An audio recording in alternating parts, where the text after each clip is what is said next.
Hello! Welcome to Yoshi's Island.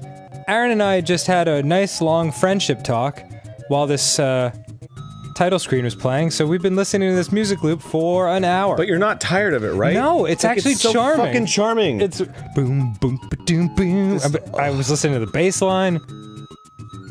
It's like popping and locking. I was just telling Dan that this is, by and large, like, this is definitely a top 10 game for me, and I don't really think about it that often, but it's just like, this game is like home. It's like so fucking comforting and nice, and the music is good, and the art's good. That's lovely. The game fucking rules. This paradise is Yoshi's Island, where all the Yoshis live. Confused and angry. They are all in an uproar over the baby that fell from the sky. They were debating on which one should eat it. How did it live? How did it survive the fall? It should be fucking soup. The green Yoshi was like, I'll fucking take it. Wait, the baby seems to know where he wants to go. Into my mouth. The bond between the twins informs each of them where the other one is. Yeah, there's just something like, this whole thing's going on, and there's just like, meow, and then like just eats it with his tongue. And like, what? No, spit it out. I love that light blue Yoshi. Oh yeah. Look at him. Ah, with his little red spikes. The best. The Yoshis decide to carry the baby to his destination via a relay system. Ooh. Now begins a new adventure for Yoshis, the Yoshis, and baby Mario. So you don't just play as one Yoshi, you play as all the Yoshis. Is that actual Mario as a baby? Yeah. So he's been friends with Yoshi since he was a baby? I guess. That's wonderful. Or maybe Also, it's like the future, and this is like post-apocalyptic Mario or some shit. that sounds right. It totally sounds real. If it, it's It's okay. So if I get hit, baby Mario flies off my back. Okay. And then he flies around in a bubble, and if I don't catch him in 10 seconds, he gets stolen. Oh my god. Yeah. What happens if he gets stolen? You lose a life? Yeah. Got it. Damn it, just give me what I want. I want the thing. There we go. Ah. Now give me what I want. Ah. What a clever way to teach you that mechanic. But I used to, I told you this before, but I used to, use this game to test CRTs. Yes. Because it's so crisp. Please explain. So, CRT monitors, they're not like picture, they're all different. Now, they're not like picture perfect, especially now, let's see. Shut. Where, you usually get them at Goodwill, and they've been lightly used, for lack of a better term. Gently fucked. Yeah. So there's like geometry problems, and the guns don't fire right, and blah blah blah blah blah, and so the image isn't perfect. So you test a CRT by using like a grid.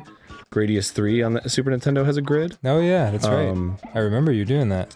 But Yoshi's Island has these big, chunky black lines that are just black lines. Like, look at that.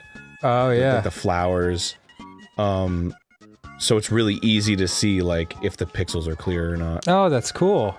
So I like to test with Yoshi's Island. I wonder if they ever could have imagined that they'd be helping people out.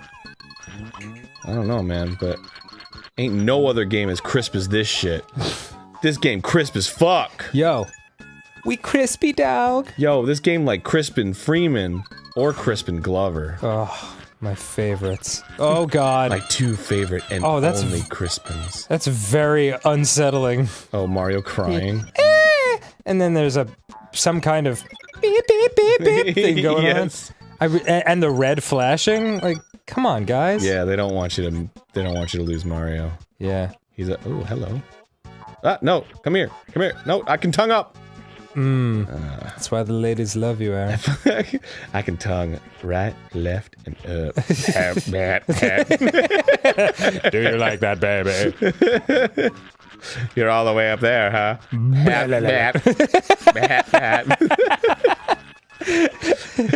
She's a you bit. No. Boy, it sure does make a difference when those piranha plants can make sound.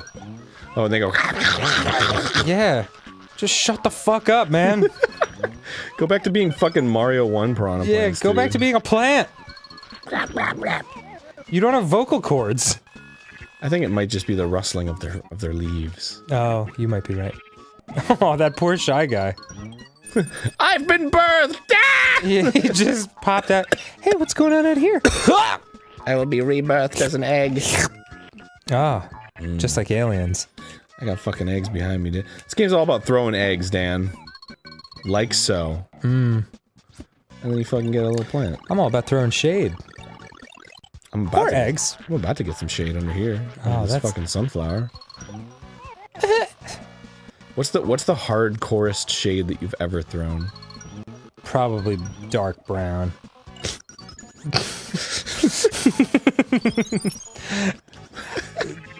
I don't know. I'm not much of a shade thrower. Yeah, that's why I'm curious. I'd have to think about it. Because I can like, for example, I can count the times that I've like screamed at somebody. Yes. On one hand. Yeah, I think the times when I really screamed at someone, it was before I was a fully developed human being. Right. You know what I mean? I can remember really screaming at my sister because she made me so angry and I didn't want to hit her, you know? Yeah. But I remember thinking, I wonder if I could scare her by how loud I can scream. And I did, and she started crying and then I felt really bad. Wow. And I just thought, I will never do this again. That was probably... I couldn't have been older than like 9 or 8, maybe. Damn. Yeah. But it's weird how stuff like that sticks with you. Yeah, well, I mean, it was probably like a huge... It was like cathartic and also sort of like scarring almost. Yeah, well, it was shocking to hear that sound come out of me, you know? And like feel the aggression on your throat. Yeah. Plus, my dad never like took a swing or anything like that, but he would yell really loud when I was a kid, and I think it was part of the reason I did the opposite of that. Always, you fucked it up. I'm gonna scream at you. No! Dan, no! That's a fun little challenge, a little scratchy sniff. Cute. Yeah, I like it. But yeah, I remember getting yelled at by my dad as a little kid and thinking, I will never act like this. Oh, yeah. You know what thought I had a lot as a kid? What's that? The thought that adults would treat me like an idiot. And I just remembered thinking, I hope when I'm an adult I never lose sight of the fact that as a kid I felt like I knew a lot more than they gave me credit for. Yeah. You know what I mean? Sure. And ironically now, I hear kids talk and I think, God, they're stupid. Yeah, well that's the problem, right? Is it's not so much they're actually right as it is like a feeling, you know? Yes. Because it feels so much like you're being slighted by somebody who's like, you don't know what you're talking about. Yeah. It's like, yes I do, I've thought a lot about it, and... You know, and it's like, well, maybe they know a lot about life. Yeah. Meanwhile, I think I learned the most about life when I was 35. Yeah. So... Oh, yeah, fucking 25-year-old Aaron is like...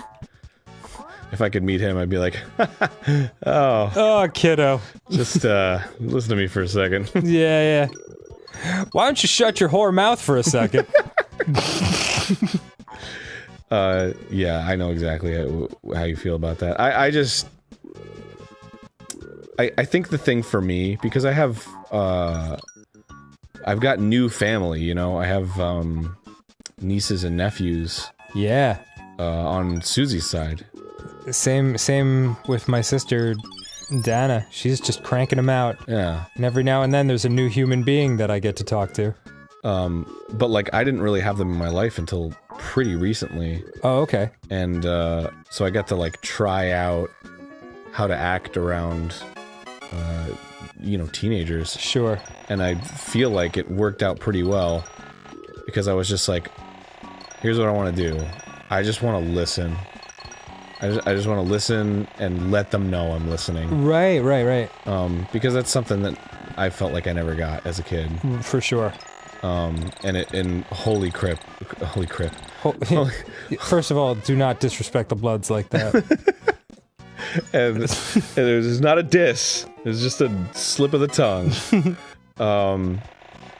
But it really paid off. Like they obviously felt like very special and appreciated.